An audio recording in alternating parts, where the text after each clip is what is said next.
Trouve ta voie et le reste suivra. On met beaucoup l'accent sur l'action dans notre monde. Et c'est vrai, sans passage à l'action, rien ne se concrétise. J'ai d'ailleurs écrit bon nombre d'articles sur l'importance de l'action.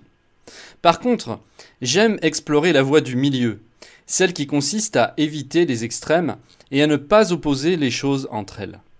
Deux choses qui s'opposent peuvent être vraies toutes les deux. J'aime à penser que tout est une question d'équilibre dans la vie. Ce qui m'amène à dire ceci. N'agissez pas tête baissée chaque jour que Dieu fait. Ne vous forcez pas à agir lorsque cela provoque en vous des émotions négatives.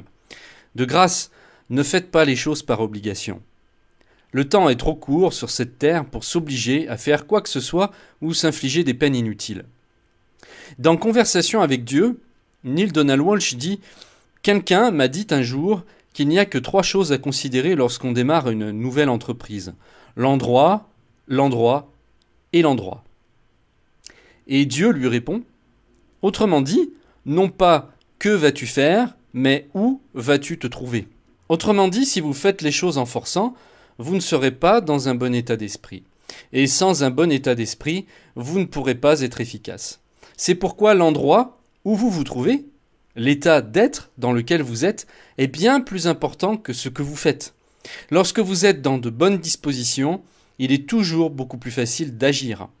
Chaque action que vous ferez aura une portée 10 fois, 100 fois, 1000 fois plus grande.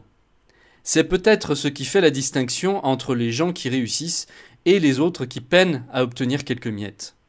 On insiste beaucoup sur le faire, mais pas assez sur l'être, alors que c'est ce qu'il y a de plus important. Le succès est toujours très subjectif et ce que l'un réussit, l'autre ne le réussira pas forcément. Pourquoi ? Parce que nous sommes tous différents et que nos désirs ne sont pas les mêmes. Il est donc très important de suivre votre route et non celle d'un autre et de ne jamais vous comparer. Tout le monde ne peut pas être patron d'une boîte de 50 employés. Tout le monde ne peut pas être boulanger ou footballeur ou acteur de cinéma. Sinon, l'équilibre naturel serait rompu. Le tout est d'aimer ce que vous faites et il y a forcément quelque chose que vous aimez faire. C'est certain. Vous pouvez croire le contraire ou ne pas le voir, mais tout au fond de vous, vous aimez forcément quelque chose, même si c'est simplement de redonner le sourire aux gens. Ne faites pas les choses uniquement pour l'argent. L'argent devrait être vu comme une conséquence et non un but en soi. Quelque chose qui vient en consécration. Le sentiment que vous éprouvez est bien plus important. Et c'est bien la seule donnée qui devrait être prise en considération, car tout le reste suivra.